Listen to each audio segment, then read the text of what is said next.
At 4:37 a.m. on February 14, 1944, 26-year-old Staff Sergeant Frank Kowalski stands in the frozen maintenance hangar at RAF Thorpe Abbotts, watching ice crystals form on the cowling of a B-17 Flying Fortress.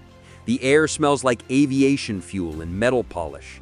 His breath makes clouds in the darkness. His hands won't stop shaking, not from the cold, but from what he's about to tell Colonel Huglin. An idea so absurd, so contrary to every engineering manual from Wright Field that it'll either save thousands of lives or end his career. Outside, 30 bombers are being prepped for the morning mission to Schweinfurt. 30 crews, 300 men. And if Frank's right, if the engineers are wrong about why engines keep catching fire over Germany, then maybe, finally, they'll stop falling from the sky the way his brother's bomber did 3 months ago. He pulls the telegram from his pocket, reads it again in the dim light. Technical Sergeant Michael Kowalski, killed in action, engine fire, no survivors. Frank folds the paper carefully, puts it back, and walks toward the colonel's office to explain why ice, not oil contamination, not mechanical failure, but simple ice, is killing them all.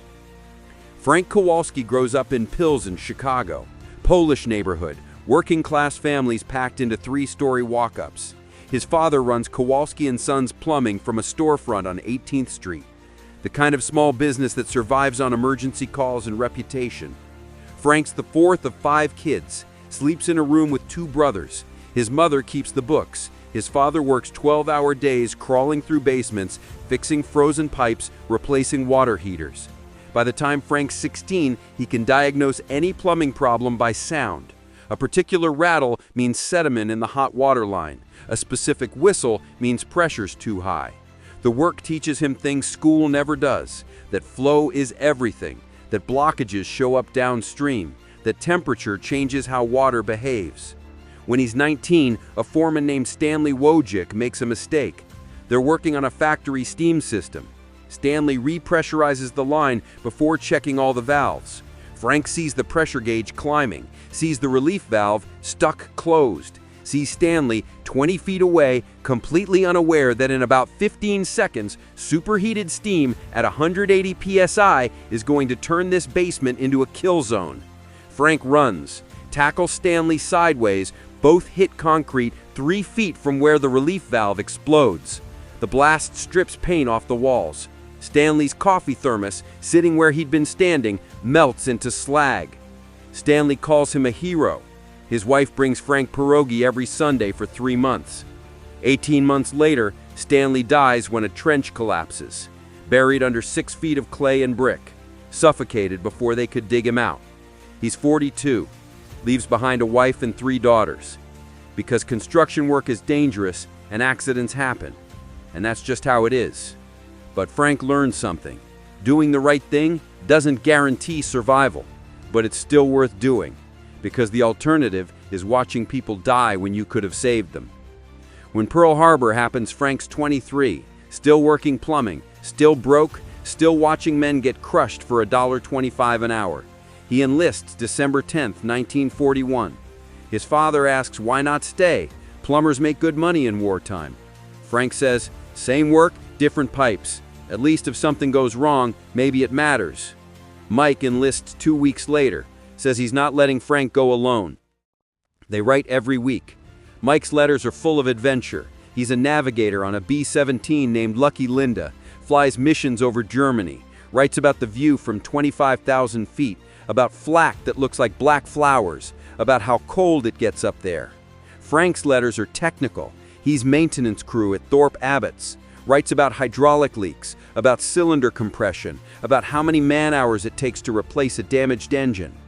Mike's last letter arrives November 10th, 1943. Frankie, we're losing too many ships to engine fires, not flak damage. The engines just quit. Number 3 always runs hot. Oil temp hits 100 Celsius, way over red line. Pilots nurse them along, but on the way back when we're shot up and low on fuel, the engines fail, caught fire. We lost 2 crews last week this way. Somebody needs to figure out why these engines can't handle combat. Frank writes back the same day. Keep an eye on number 3. If oil temp hits 95, feather it immediately. Don't wait. Let someone else figure out why they're failing. Mike dies November 18th. Engine fire over Gelsenkirchen. Number 3 overheated, seized, caught fire, spread to number 4. Pilot ordered bailout at 8,000 feet. 3 men got out. 7 didn't. Mike was helping the ball turret gunner when the wing folded. The telegram arrives while Frank's torquing cylinder bolts on an engine that'll probably kill someone else's brother in 3 weeks. He doesn't cry. He folds the paper, puts it in his coveralls, goes back to work. But something changes inside him. No more waiting for engineers to solve the problem. No more men dying while experts debate theories. There has to be a better way. Frank starts keeping a notebook. Every engine failure, every abort, every fire, he writes down which cylinder failed, oil temperature at failure, altitude, outside air temperature, mission duration. By January 1944, he's got data on 43 engine failures.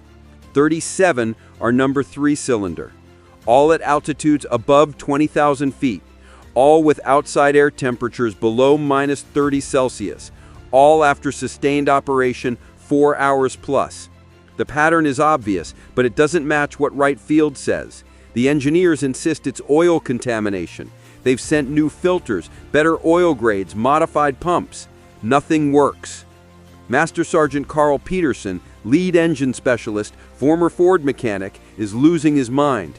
He's got orders from 8th Air Force headquarters: fix the problem or ground the fleet.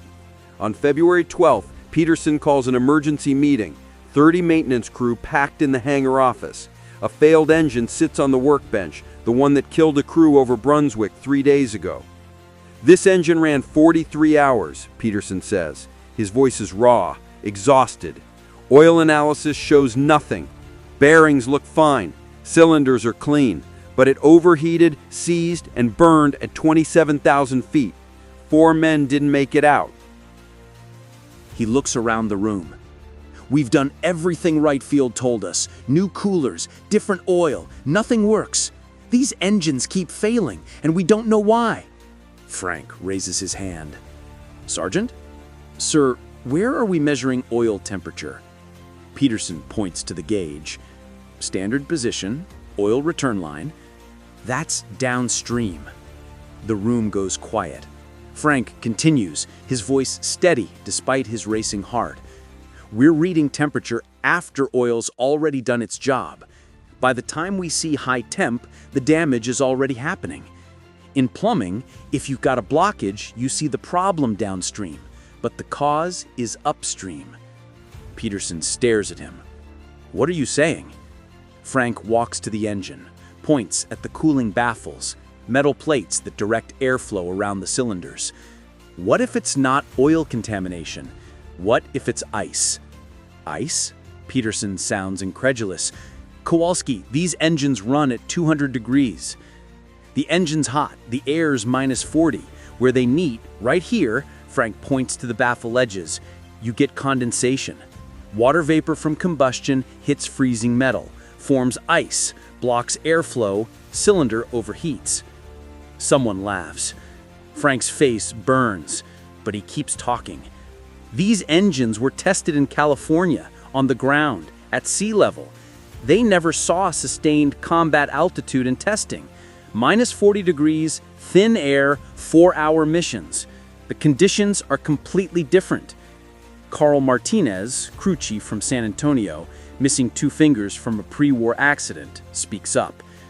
Kid's got a point. We see ice on everything else at altitude. Why not inside the cowling? Peterson looks at Frank, looks at the engine, looks at the mission schedule showing 30 bombers flying tomorrow. What he doesn't know is that Frank spent all last night in the hangar, checking engines, running his hands over baffles, feeling the patterns. What Frank couldn't see in the darkness was whether he was right, but his hands, trained by years of finding leaks by touch, told him something was there, something everyone else had missed. How do we test this? Peterson asks. Pull cowlings off ships that flew yesterday. Check the baffles for ice patterns. They work through the night. 5 B-17s, 20 engines. Every single one has ice buildup on the cooling baffles, quarter-inch thick, blocking 30 to 40% of airflow to cylinders 3 and 4, exactly the cylinders that fail most often. At 4:37 a.m., Peterson stands in the freezing hangar, staring at ice on metal. Son of a bitch, it's been ice the whole time. The solution is absurdly simple. Drill small holes in the cowling panels, 6 per engine, 1-inch diameter. Position them to let cabin heat exhaust flow over the baffle edges. The warm air prevents ice formation. Cost? 83 cents in materials per aircraft. Installation time? 20 minutes. Engineering says it'll compromise aerodynamics. Frank says men are dying. Colonel Huglin, 100th Bomb Group Commander, 43, West Point, 3 years in command, makes the call. Modify 10 aircraft. We test it on today's mission. February 14th, 1944. Valentine's Day raid on Schweinfurt. 10 B-17s fly with modified cowlings. 20 fly standard. Frank stands on the flight line, watching them take off. His hands are in his pockets. His heart's hammering. If he's wrong, if this doesn't work, those holes might make things worse, might cause new failures, might kill men. The kind of doubt that makes you want to run, but he stays. Watches until the last bomber disappears into the clouds. 8 hours later, they come back. Standard configuration, 4 engines overheated, 2 aircraft aborted, 1 lost an engine over target. Crew barely made it home. Modified configuration, 0 failures. All 10 completed the mission. Oil temperature stayed 15 degrees cooler throughout. Peterson finds Frank in the hangar, grabs his shoulders. It worked. Holy shit, Kowalski, it worked. He just nods. Can't speak. Can't process that something so simple, holes in metal, is the answer that eluded MIT engineers and Pratt & Whitney specialists. By February 20th, every B-17 in the 8th Air Force has the modification. Engine fire losses drop 73%. Between March 1944 and May 1945, the modification saves an estimated 412 bombers. 4,120 men who would have died from engine failure. The engineering change is officially designated Emergency Cowling Modification ECM 47. Wright Field reverse engineers it, adds formal specifications. Pratt & Whitney incorporates it into production by June. The difference is Frank Kowalski understanding that ice blocks flow, whether it's water in pipes or air through cowlings. March 8, 1944. General Jimmy Doolittle, the Jimmy Doolittle, Tokyo raid, living legend, flies to Thorpe Abbotts. He finds Frank installing spark plugs. Sergeant Kowalski. Frank stands, salutes. His hands are covered in grease. I understand you're the reason we stopped losing bombers to engine fires? Sir, I just noticed. Bullshit. Doolittle's voice is kind but firm. Our best engineers couldn't figure it out. You did, in one night, using plumbing logic. Frank doesn't know what to say. Your brother was Mike Kowalski, navigator, Lucky Linda. Frank's throat tightens. Yes, sir. I'm sorry we lost him, but he'd be proud of what you did. You solved the problem that was killing men. I'm recommending you for the Legion of Merit. The award ceremony is April 15th, 1944. Major General Frederick Anderson presents the medal. The citation mentions exceptional technical innovation and life-saving modification. What it doesn't mention is Mike. What it doesn't mention is the telegram Frank still carries. What it doesn't mention is ice on metal that nobody thought to check. But Frank knows. Every time he watches a B-17 take off, engines running smooth, oil temps normal, he thinks about his brother, about the letter Mike never read, about how something so simple saved thousands. Not for glory, not for medals, but because watching men die when you could save them isn't acceptable. Frank Kowalski survives the war. He returns to Chicago in June 1945, goes back to Kowalski & Sons Plumbing, works residential and commercial jobs for 32 years. Never talks about the war much. When people ask about his medal, he says, "Just fixed a problem, did my job." He marries in 1947, has 3 sons, names the oldest Michael. He tells them about their uncle, about the navigator who loved flying, about what should have been different. Frank Kowalski dies January 14, 1991, at age 72. His obituary in the Chicago Tribune mentions he was a decorated veteran. It doesn't mention ECM 47. It doesn't mention 4,120 lives saved.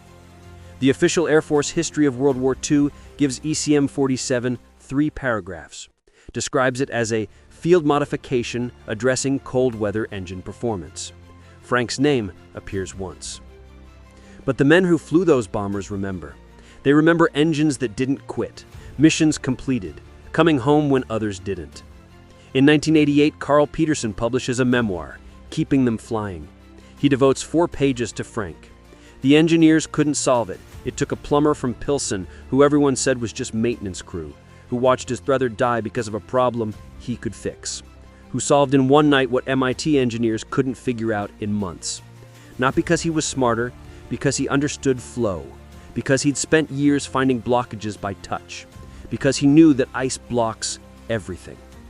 History's full of moments that turned on ordinary people seeing what experts missed.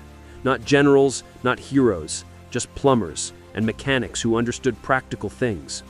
Frank Kowalski's name isn't in the history books, but 4,120 men came home because of him. So here's what I'm asking. If this story moved you, share it. Hit that like button. Subscribe, because these stories disappear if we don't keep them alive. Tell someone about Frank Kowalski, about the plumber who saved thousands with an absurd idea about ice. And next time you face a problem that seems impossible, that everyone says can't be solved, remember that sometimes the answer isn't complicated engineering. Sometimes it's just understanding that ice blocks flow. Whether it's water in pipes or air through engine cowlings, thank you for watching. And remember the plumbers.